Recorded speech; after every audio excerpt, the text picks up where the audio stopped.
40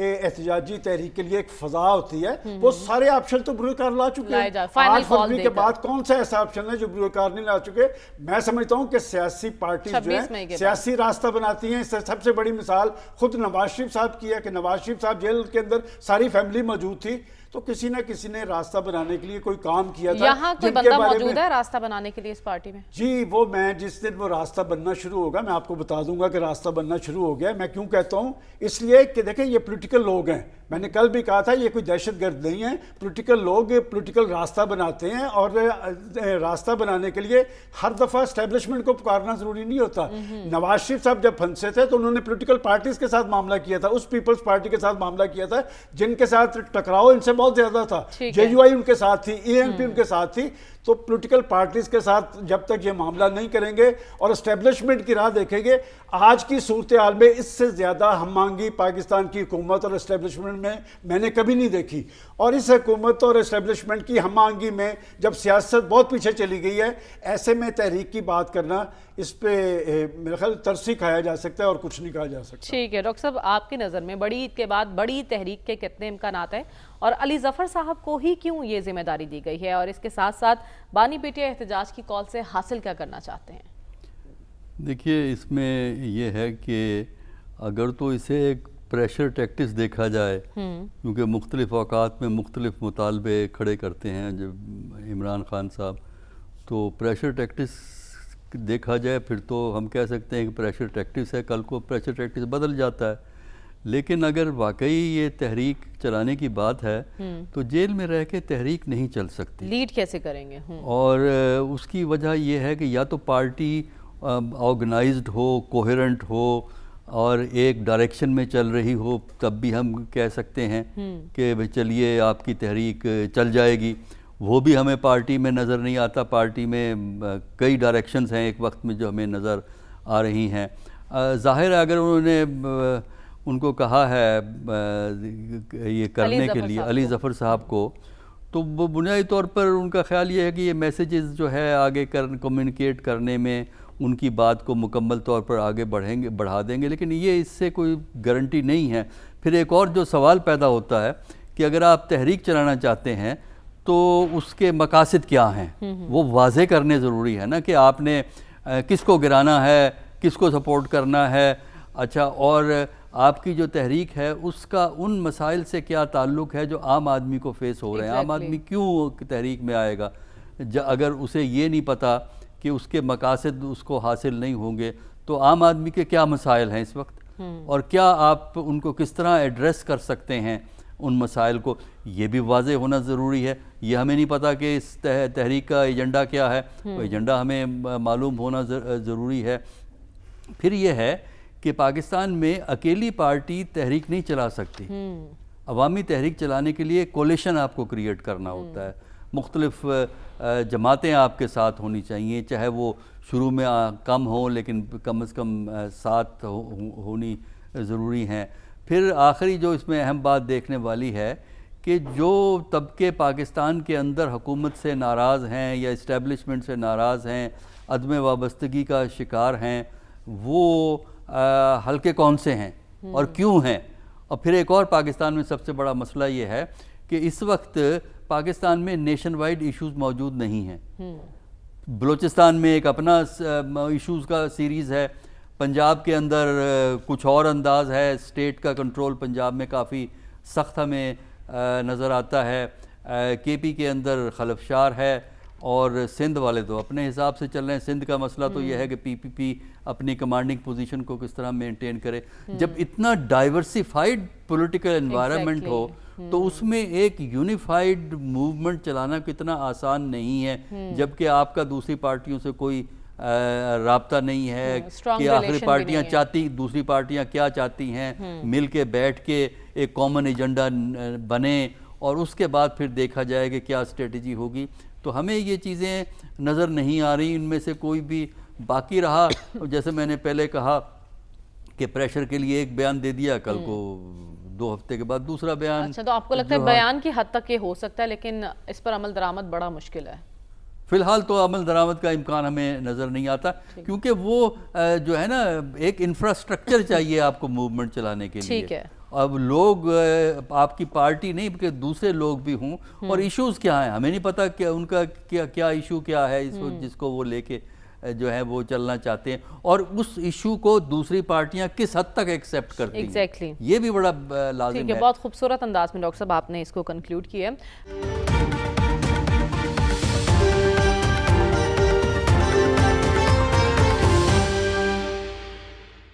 رسول بخش رئیس صاحب آپ اسلام آباد میں بیٹھے ہیں, آپ کے پاس کیا خبر ہے, ایجنڈا کیا ہو سکتا ہے اس تحریک کا, اور اگر یہ تحریک چلائی جاتی ہے تو کیا دیگر اپوزیشن جماعتیں بھی پی ٹی آئی کا ساتھ دیں گی, اور حکومت کس طرح سے دیکھے گی اس سارے معاملے کو؟ دیکھیں پہلے ہم حکومت سے شروع کرتے ہیں کہ حکومت تو ظاہر ہے کہ کوئی بھی تحریک ہو اس کو کچلنے کے لیے تیار بیٹھی ہوئی ہے, اور اس کے لیے سافٹ طریقے بھی ہیں, ہارڈ طریقے بھی ہیں جو انہوں نے ماضی میں بھی آزمائے ہیں اور اب بھی آزمائیں گے. لیکن حکومت اس وقت کئی محاذوں پر پھنسی ہوئی ہے نا, ایک طرف تو پاک انڈیا معاملہ ہے, پھر بلوچستان کی صورتحال ہے, ایسے میں اگر اندرونی معاملات اس طرح سے سر اٹھائیں گے تو حکومت کی اسٹریٹجی ہونی کیا چاہیے؟ دیکھیں حکومت کے لیے تو اگر حکومت کی اسٹریٹجی کی کوئی یہ ہونی چاہیے کہ تحریک انصاف سے بات کریں, ان کی شکایات سنیں اور گفتگو کا ایک ماحول پیدا کریں, جس کے لیے کہ حکومت تیار نظر نہیں آتی.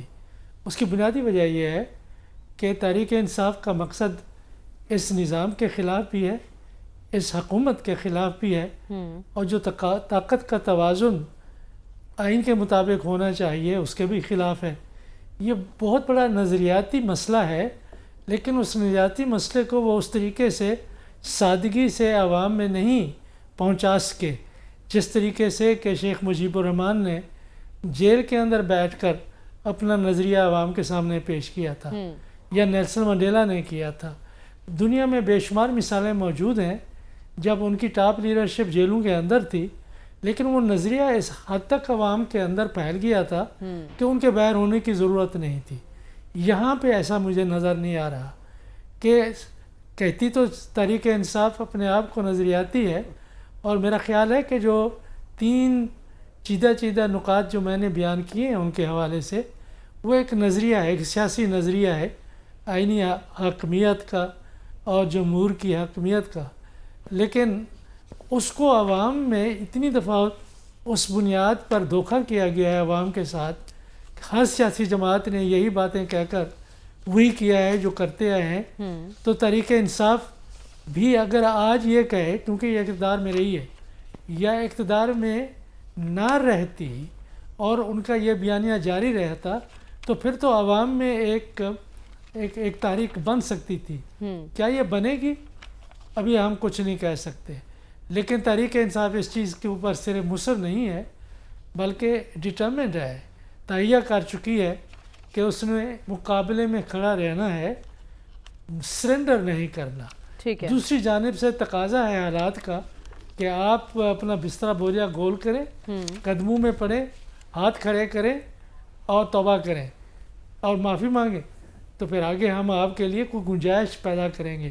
وہ کتنا گنجائش ہوگی, کب ہوگی, کیا ہوگا, اس کے لیے وہ اس قسم کا سمجھوتا کرنے کے لیے تیار نہیں ہے جو ماضی میں تحریک انصاف اور مسلم لیگ نون نے کیے ہیں. لیکن وہ جو نظریہ ہے جس کی ہم بات کریں, اس میں حزب اختلاف کی سیاسی جماعتیں ہیں, وہ بھی ماضی میں اس کے بارے میں بات کرتی رہی ہیں. تو سڑکوں پر آ کے مقاصد حاصل کیے جا سکتے ہیں رسول بخش صاحب, آپ کی نظر میں یہ اسٹریٹجی درست ہے پی ٹی آئی کی؟ دیکھیں درست ہے یا نہیں ہے, میں اس کے بارے میں کچھ بات نہیں کرنا چاہتا, لیکن ان کی اسٹریٹجی کے بارے میں یہ کہہ سکتا ہوں کہ یہ ان کی اسٹریٹجی ہے. سیاسی لحاظ سے اس قسم کی رائے دینا کہ یہ درست ہے یا نہیں مناسب نہیں ہوتا. ہر وہ چیز جو آئین کے دائرے کے اندر ہے وہ درست ہے, ہر وہ چیز جو قانون کو نہیں توڑتی درست ہے, ہر وہ چیز جو مفاد عامہ کو نقصان نہیں پہنچاتی. لیکن تسلسل سے ایک ہی چیز کو دہرانا, کئی بار فائنل کال دینا اور اس کے بعد پھر تحریک کا اعلان کرنا, کیا یہ نتیجہ خیز ہے؟ اب تک ہو سکا؟ دیکھیں نتیجہ خیز ابھی تک تو نتیجہ خیز نہیں ہوا, لیکن ایک طریقہ ہوتا ہے کہ آپ نے آگ کے شعلے کو برقرار رکھنا ہے, اس کو بجھنے نہیں دینا, اور کبھی کبھی چنگاری بھی نکل سکتی ہے, اور وہ جب آگ کا شعلہ نہیں بجھے گا اور چنگاری ہوگی اور جنگل کے حالات اگر سازگار ہوں گے آگ کے لیے تو ہر طرف پھیل جائے گی. تو یہ ایسی چیزیں ذہن میں رکھ کر تحریکیں چلتی ہیں. تو تحریک انصاف کے لیے میرا خیال ہے کہ خاموشی اور سرنڈر اس وقت وہ آپشنز نہیں ہیں اچھا جو وہ اتحادی حکمران چاہتے ہیں. وہ اس طرح کی مزاحمت چھوٹی بڑی مختلف اوقات میں وہ جاری رکھے گی. مزاحمتی سیاست کے کئی رنگ ہوتے ہیں. تحریک انصاف اس موڈ میں ہے اور لگتا یہی ہے کہ وہ یا تو خود قومی دھارے سے ہٹ چکی ہے اور زیادہ غالب امکان یہی ہے اور لوگوں کا خیال یہی ہے کہ اس کو قومی دھارے کی سیاست سے کاٹ کے علیحدہ کر دیا گیا ہے اور وہ ان لوگوں کے حوالے کی گئی ہے جو ان کے مخالفین تھے. تو اس میں اچھا یہ سوچ پوری تحریک انصاف کی ہے یا صرف بانی کی ہے؟ کیونکہ انہوں نے اپنی گفتگو میں فرمایا کہ ہمارے پاس کوئی آپشن نہیں بچا اس کے سوا. لیکن آپ کو لگتا ہے جو جیل سے باہر قیادت موجود ہے وہ احتجاج کرنا چاہتی ہے؟ دیکھیں اس کے بارے میں مختلف آراء ہیں. دیکھیں کہ وہ تحریک انصاف تھی جب وہ اقتدار سے ہٹی تو کتنا لوگ تھے جو تحریک انصاف کو چھوڑ کے چلے گئے تھے. پھر گزشتہ انتخابات میں ان کے ساتھ کیا ہوا؟ تحریک انصاف وہی ہوگی جو عمران خان ہوں گے. اچھا یہ اس شخص کا نظریہ ہے, اس کا منشور ہے, اس کی جد و جہد ہے. اب دیکھتے ہیں کہ کتنا لوگ ثابت قدم ہو کے ان کے ساتھ ٹھہرتے ہیں ٹھیک ہے اور کتنا لوگوں کے قدم ڈگمگاتے ہیں اور وہ پھر دونوں طرف کھیلتے ہیں جو ماضی میں بھی کھیلتے رہے ہیں. تو اس لیے ہم حتمی طور پہ نہیں کہہ سکتے کہ وہ جیل میں بیٹھ کے, اس لیے ڈاکٹر صاحب نے درست فرمایا کہ اس کی لیمیٹیشنز ہیں کہ جیل میں بیٹھ کے آپ ایک بہت بڑی تحریک کو کیسے چلا سکتے ہیں, کیونکہ نہ وہ نظریہ عوام میں جاذب ہوا ہے, راسخ ہوا ہے, اور نہ وہ ایک تنظیم ہے جو اس قسم کی سیاسی تحریک چلانے کے لیے ضروری ہوتی ہے. ٹھیک ہے خواجہ صاحب, آپ کی نظر میں ایک تو بتایا گیا ہے کہ اسلام آباد مرکز نہیں ہوگا, ملک گیر تحریک چلائی جائے گی اور کوشش کی جائے گی کہ اس تحریک کو نتیجہ خیز بنایا جا سکے, اس قسم کی منصوبہ بندی کی جائے گی. کتنا ریئلسٹک لگ رہا ہے آپ کو یہ؟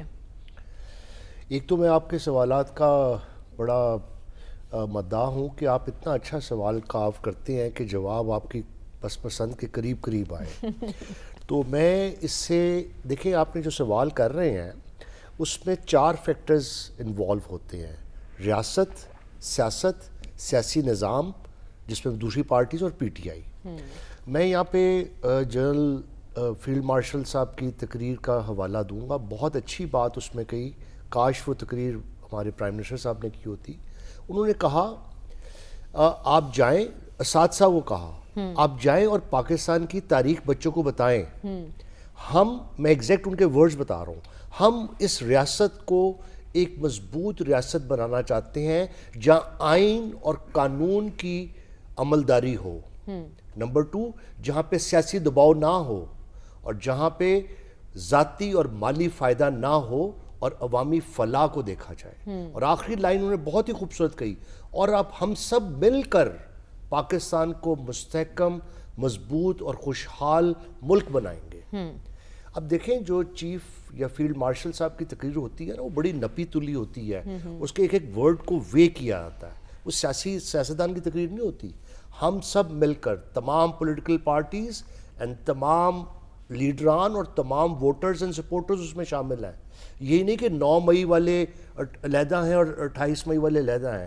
میرا تو اپنا خیال ہے کہ 10 مئی نے 9 مئی کو ختم کر دیا. اچھا جی, میں ایک چھوٹی سی مثال دیتا ہوں. میرا ہمسایہ, اس سے 9 مئی والے دن میرا جھگڑا ہو گیا.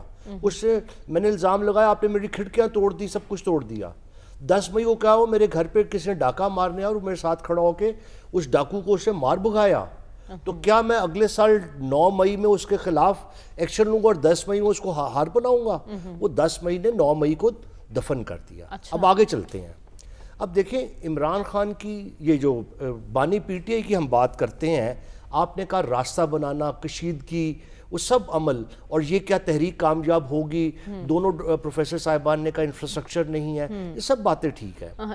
پہلا سوال تو یہ ہے کہ تحریک چلے گی بھی یا نہیں؟ جی تحریک, دیکھیں میں اس کو تحریک کو سمجھتا اس طرح ہوں, یہ کیوں چلے گی اور کس نوعیت کی ہوگی تحریک. یہ اس طرح نہیں ہوگا کہ پشاور سے مارچ ہوا اور بالکل اسلام آباد کو ہم دبا دیں گے اور یہ کر دیں گے. اسلام آباد تو مرکز ہی نہیں ہے نا. نہیں, وہ پہلے والا سسٹم بالکل نہیں ہوگا.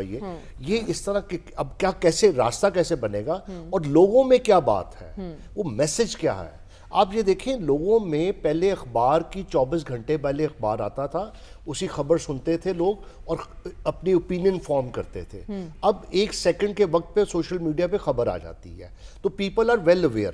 اگلی بات یہ ہے کہ آپ نے ایک شخص کو اس کا نکاح توڑ دیا, اس کی بیوی جو گھر میں بیٹھی ہوئی تھی اس کو پکڑ کے اندر کر دیا, اس کے بچوں کو اس کی ماں اس کی بہنوں کو ملنے نہیں دیا جا رہا, اس کے پارٹی کے لیڈرز ڈاکٹر یاسمین, خواتین, میں بحیثیت سیکرٹری فارمر سیکرٹری خواتین کے نیشنل کمیشن کا سیکرٹری ہوں, my heart really goes for them کہ کیا کہ ڈاکٹر یاسمین راشد اندر ہیں, باقی خواتین اندر ہیں, وہ خواتین اندر ہیں. آپ اتنی ہمدردی دکھا رہے ہیں ان کے لیے, لیکن جو ان کی قیادت بیٹھی ہے جیل کے باہر, انہوں نے تو آج تک ایک لفظ نہیں بولا. میں آپ کو وجہ بتاتا ہوں, اس قیادت کا بتاتا ہوں. ہر ایک پہ پریشر ہے, ہر ایک کا تھریشولڈ ہے ایک حد تک پریشر لینے کا. کوئی خاموش ہو جاتا ہے, کوئی انویسٹمنٹ کرنی بند کر دیتا ہے, کوئی بیان بات. تو اس پریشر میں تحریک چلائی جا سکتی ہے, اسپیشلی اگر پنجاب میں کہا جائے تو لوگ باہر نکلیں گے. تحریک چلے گی ناانصافی کے خلاف. اچھا, جب آپ کہتے ہیں ہائی کورٹ کہتا ہے کہ ان کو ملنے دے اور ایک جو سپرنٹینڈنٹ جیل ہے وہ ملنے نہیں دیتا, یہ ناانصافی کا پہلو جو ہے نا, اور یہ تحریک, اس میں میسج کیا ہے؟ میسج یہ ہے رول آف لا اور ناانصافی کو روکنا. اب آپ دیکھیں اس بندے نے کہہ دیا ہے کہ میں نے تو جیل میں ہی رہنا ہے. اب وہ جو اس کا وہ جو سیکریفائس ہے نا, یا اس کی جو ریزسٹنس ہے, اس کو جو مرضی کہہ لیں, اس پہ جو مرضی کہیں کہ وہ اسمارٹ نہیں ہے, وہ ڈیل نہیں کر رہا, وہ سیاسی راستہ نہیں نکال رہا, وہ نواز شریف صاحب کی طرح بات چیت کر کے نکل نہیں رہا. وہ دیکھ لیں نواز شریف صاحب کا اس میں پولیٹیکل کیپٹل کتنا ہے مارکیٹ میں. تو لہٰذا یہ دیکھنا پڑے گا. میں تحریک کے حق میں نہیں ہوں. اچھا, لیکن آپ کو لگ رہا ہے کہ تحریک چلے گی؟ تحریک نہیں چلے گی. تحریک یہ ہے کہ تحریک ایک چلتی رہے گی. دیکھیں, اچھا دیکھیں, تحریک چلی, لوگ نہ نکلے, اس کا قد مزید بڑھے گا. اچھا, یہ میرے سے لکھوا لیں. قد بڑھے گا, کیسے بڑھے گا؟ قد اس لیے بڑھے گا کہ وہ تو اپنی جگہ پہ قائم ہے. قد اس وقت گرے گا جس دن وہ ڈیل کر کے اپنے مفادات کے لیے باہر آئے گا. اس دن اس کا قد گرے گا. قد اس کا اس بات پہ نہیں گرے گا کہ اس نے کہتے ہیں جیل میں رہا, عوام نہ نکلے. عوام نکلے یا نہ نکلے, وہ عوام کے بہت مسائل ہیں. عوام اور پی ٹی آئی کا ایک بہت بڑا فیلیور ہے, بہت بڑا فیلیور ہے. نہ وہ مہنگائی کی بات کرتے ہیں, نہ وہ کسان کی بات کرتے ہیں, نہ وہ کرپشن کی بات کرتے ہیں. رمضان کے نگہبان پیکج میں پنجاب گورنمنٹ نے خود کمیٹی بنائی ہے کرپشن کے لیے. یہ پارٹی بالکل کوئی عوامی اپنے مسائل میں الجھی ہوئی ہے, اور آپ یہ کہہ رہے ہیں کہ عوام کے مسائل کے ساتھ اپنی سیاست کو وابستہ نہیں کر رہی, جو کہ ایک فیلئر ہے. ہمیں پروگرام میں آگے بڑھنا ہے اور بات کرنی ہے وزیر اعظم کے دورہ کوئٹہ کی. اس بریک کے بعد سٹے ود اس.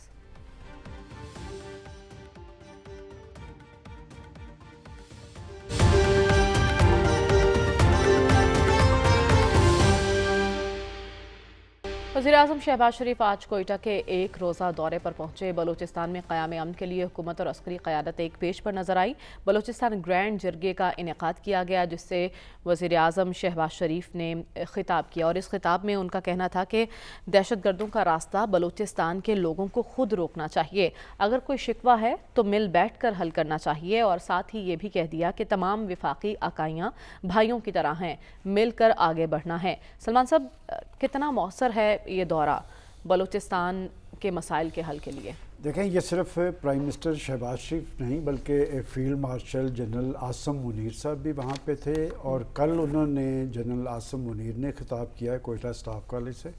آج پہلے پرائم منسٹر صاحب نے کوئٹہ سٹاف کالج سے خطاب کیا. بعد میں جو بڑی ایک سیاسی پیش رفت ہے وہ قومی جرگے کا انعقاد ہے, اور اس قومی جرگے میں پرائم منسٹر شہباز شریف صاحب کے ساتھ فوجی لیڈرشپ بھی موجود تھی, وہاں کے عمائدین بھی موجود تھے, بلوچستان کے علماء بھی موجود تھے, وہاں کے نوجوان بھی موجود تھے.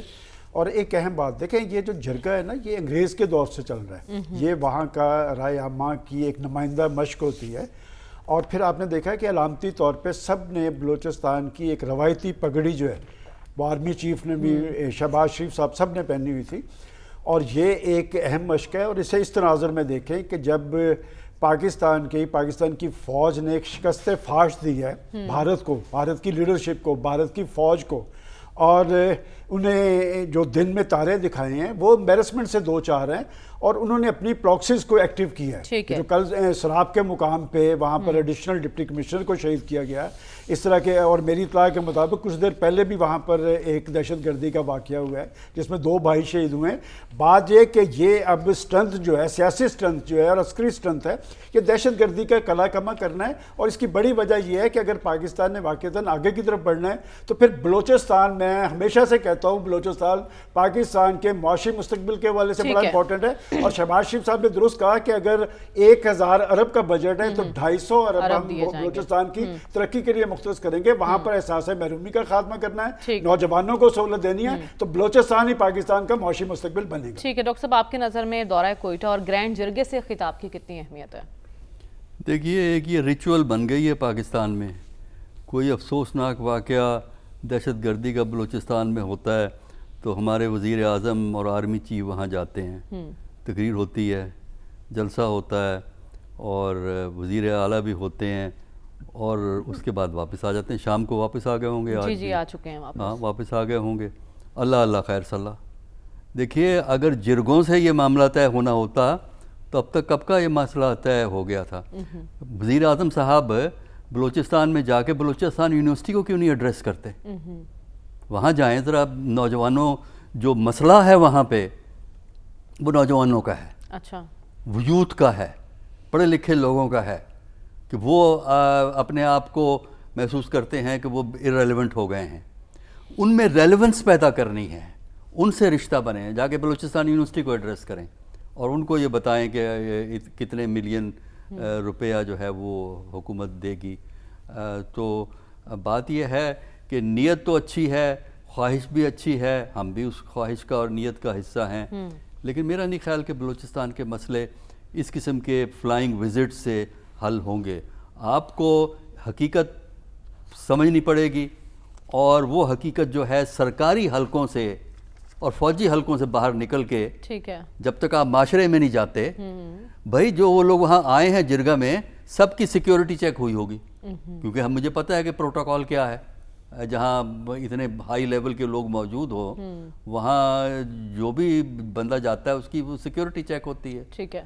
تو اس طرح تو بات نہیں بنے گی نا. ٹھیک ہے، صرف آپ کہہ رہے ہیں کہ دوروں سے بات نہیں بنے گی، عملی اقدامات بھی بر وقت کرنے ہوں گے. رسول بخش صاحب، ایسے موقع پر ایک دورہ کتنا مؤثر آپ کو دکھائی دے رہا ہے، اور بلوچستان کے لیے 250 ارب کے فنڈ کا اعلان کرنا، یہ وہاں کی بہتری اور امن کی بحالی کے لیے کتنا کارگر ثابت ہو سکتا ہے؟ دیکھیں، دونوں باتیں بہت اہم ہیں جو آپ نے اس وقت میرے سامنے رکھی ہیں، کہ اگر ایسے مواقع پہ وزیر اعظم اور چیف آف آرمی سٹاف نہ جائے تو تاثر غلط پھیلتا ہے. اچھا. اور ضرورت اس بات کی ہوتی ہے کہ ایک یکجہتی پیدا کی جائے، یگانگی پیدا کی جائے، یکسوئی پیدا کی جائے، اتحاد پیدا کیا جائے، اور پھر اکٹھا مل کے آگے اس دہشت گردی کے ناسور کو ختم کرنے کا تہیہ کیا جائے. دنیا میں ایسا ہی ہوتا ہے، اور ہماری تاریخی اور سیاسی روایات بھی ایسی رہی ہیں کہ جب دکھ کی گھڑی ہو، اذیتناک لمحات سامنے آئے، تو آپ گھروں میں نہیں بیٹھتے، آپ وہاں پہ پہنچتے ہیں. اس سے مسئلہ تو حل نہیں ہوتا، لیکن یہ ہے کہ اس کے جو اثرات ہیں اس کو بھی آپ ظاہر کرتے ہیں، اور آگے پیش قدمی کے لیے بھی آپ کچھ فیصلے کرتے ہیں. دوسرا یہ ہے کہ یہ جو 250 ارب روپے ہے، یہ بہت خطیر رقم ہے، لیکن کئی 100 ارب روپے پہلے بلوچستان میں لگائے جا چکے ہیں. جب ہم بات کر رہے ہیں تو اخبارات آپ اٹھا کے دیکھ لیں کہ کوئی پانی کی سکیم ہے گوادر میں، اس میں گھپلوں کی تحقیقات ہو رہی ہیں، کون کرے گا، کیا ہوگا. جو بھی وہاں پہ کوئی بہت بڑا پروجیکٹ آتا ہے، وہاں پہ لگتا ہے کہ کئی دفعہ پہلے بھی میں کہہ چکا ہوں کہ ترقی کا یہاں پہ یہ ایک بلیک ہول بن چکا ہے، ایک کالا کنواں ہے کہ جس میں کہ آپ سینکڑوں ارب روپے ڈال رہے ہیں اور پتہ نہیں پہ کہاں پہ جا رہے ہیں. ٹھیک ہے. اور ہمیں یہ پتہ ہے کہ کہاں پہ جا رہے ہیں. دبئی جا رہے ہیں، کراچی جا رہے ہیں، اسلام آباد، راولپنڈی آ رہے ہیں، لاہور آ رہے ہیں, پنجاب میں آ رہے ہیں, لیکن بلوچستان میں بہت کم پیسہ وہاں پہ خرچ ہوتا ہے. تو اس کے لیے ضروری ہے کہ آپ جس طریقے سے آپ دیکھیں صرف پنجاب واحد صوبہ ہے کہ جہاں پہ CTD ہے کہ کاؤنٹر ٹیررزم ڈپارٹمنٹ ہے, وہ پولیس کے لوگ چلا رہے ہیں. بلوچستان میں کیوں نہیں پیدا کرتے, سندھ میں کیوں نہیں ہے, KP میں کیوں نہیں ہے, کہ پیسے آپ نے ایسے سڑکوں کے لیے رکھے ہوئے ہیں, ایسی ڈیولپمنٹ سکیمز کے لیے رکھے ہوئے ہیں جو کبھی نہ کوئی دیکھ پاتا ہے نہ کبھی کسی کے لوگوں کو سرو کرتی ہیں. پہلے تو آپ لوگوں کی جان و مال کو محفوظ بنائیں. اور جب تک بڑا ویلڈ پوائنٹ آپ نے ریز کیا جہاں ہم 250 ارب کے بجٹ کی بات کر رہے ہیں. خواجہ صاحب, یہ رقم جو ہے بلوچستان کی ترقی کے لیے اور وہاں کی محرومیاں دور کرنے کے لیے ہی استعمال ہوں, اس بات کو یقینی کون بنائے گا؟ یہ ورڈ محرومیاں جو ہے یہ سب سے اہم بات ہے. یہ ایلینیشن, محرومی, ریاست پہ بد اعتمادی. دیکھیں اس وقت آرمی نے تو وہاں پر رول ادا کر رہی ہے, ملیٹنٹ آتے ہیں, ان کا کلا کما کرتی ہے آرمی, آپ کی FC کرتی ہے, اب شہادتیں بھی دیتی ہے اور اپنا کام کر لیا. اس سے ہٹ کے کیا بات ہے؟ وزٹ ہوا, اچھی بات ہے, وزٹ ہم نے بھی کہا پہلے پچھلی دفعہ کہ ان کو جانا چاہیے, لیکن جیسے ابھی 4 ملکوں کا دورہ تھا, نئے ڈبل بریسٹ سوٹ پہنے, یہاں پہ آگے پگڑی پہن لی, یہ سب سمبولک باتیں ہیں, اس کا ریئلٹی سے کوئی تعلق نہیں ہے. جرگہ بھی ہو گیا اچھی بات ہے, افسوس بھی ہو گیا اچھی بات ہے, ایک دن کی خبر ہے, دوسرے دن اس کا کوئی امپیکٹ نہیں ہے. بات کیا ہے؟ بات دراصل یہ ہے کہ آپ نے سیاسی سلوشن بلوچستان کا انویسج کیا ہے. آئیں قوم سے خطاب کریں وزیر اعظم صاحب اور بتائیں کہ پچھلی محرومیاں کیا تھیں اور ان کے ازالے کے لیے ہم نے سیاسی سٹیپس کیا لیے ہیں. ان کا باقاعدہ طور پہ سیاسی ایک پیکیج دیں, اس میں آپ بتائیں کہ نوجوان کو کس طرح ہم انوالو کر رہے ہیں basic pool of decision making میں, اس کو فیل ہو کہ ریاست موجود ہے. جب دیکھیں انسان پہ پریشانی آتی ہے وہ کہتا ہے پاکستان ہے نا, یہ فیلنگ ہونی چاہیے ایک نوجوان میں, میرا ملک ہے نا, وہ میرا سسٹم جو نظام ہے وہ مجھے انصاف دے گا. لیکن جب نظام سے آپ کا اعتماد اٹھ جاتا ہے تو پھر اس طرح جو گیپ آتا ہے وہ 250 ارب دے دیں, جتنے مرضی دے دیں, ان کو یہ سمجھ آئے گی کہ یہ ہمارے لیے نہیں ہے, یہ چند سرداروں کے لیے ہے, چند سیاستدانوں کے لیے ہے, چند افسران کے لیے ہے. لہٰذا آپ کو سیاسی جدوجہد کرنی ہے بلوچستان کا مسئلہ حل کرنے کے لیے. پلیز بنگلہ دیش کے سبق سے سیکھیں. یہ تقریریں کہ جی اب دیکھیں آپ نے ایک بات کی ہے اغیار کی پروکسی, میں وزیر اعظم صاحب سے کہتا ہوں پلیز مودی کو جواب دیں, آپ مودی کا نام لیں. کیوں نہیں لے رہے آپ مودی کا نام؟ آپ مودی کو کہیں کہ مودی یہ, بالکل میں یہ نہیں کہہ رہا کہ ہائپر نیشنلسٹ ہو جائیں یا ہیٹ, لیکن اس کا چہرہ یہاں کرے. جب وزیر اعظم صاحب بات کریں گے تو اس کا امپیکٹ میڈیا اور لے گا. ہم ابھی بھی ڈیفینسو موڈ میں ہیں. بالکل یہ پروکسیز یہ انڈیا کرا رہا ہے. ڈپٹی کمشنر صاحب کو شہید کر دیا گیا. دیکھیں میں نے پچھلے پروگرام میں کہا وہ وہاں رہنا نہیں چاہتے, وہ اس لیے نہیں رہنا چاہتے. اب وہ جو ہیں آپ کے وہ کس کی ذمہ داری تھی وہاں پہ جو سیکیورٹی پہ لوگ موجود تھے, کیوں نہ وہ ایک گولی نہیں چلی وہاں پہ. دیکھیں مجھے تو یہ لگتا ہے کہ سول جو اپریٹس ہے وہ سرنڈر کر چکا ہے. جب FC آتی ہے اور جب کہتے ہیں آرمی آتی ہے تو پھر وہ ملیٹنٹ بھاگ جاتے ہیں. بالکل, وہاں 5 لوگوں کی ہلاکتیں ہوئی جی, لیویز اور جو پولیس ہے اس کے بس کی بات نہیں ہے. بالکل صحیح کہا گیا, آپ CTD بنائیں, آپ ان کو انفورس کریں, ان کو ایلیٹ پولیس کی ٹریننگ دیں. وہ بڑا کام ہونے والا ہے, ایڈمنسٹریٹو بھی اور سیاسی بھی. ٹھیک ہے, کام بہت زیادہ ہونے والا ہے اور اس پر بھرپور توجہ دینے کی ضرورت ہے. ہمیں پروگرام میں بریک کی جانب بڑھنا, واپس آئیں گے تو بات کریں گے افغانستان کے ساتھ نئی پہل کی کتنی پائیدار ہوگی, جانیں گے اس بریک کے بعد. Stay with us.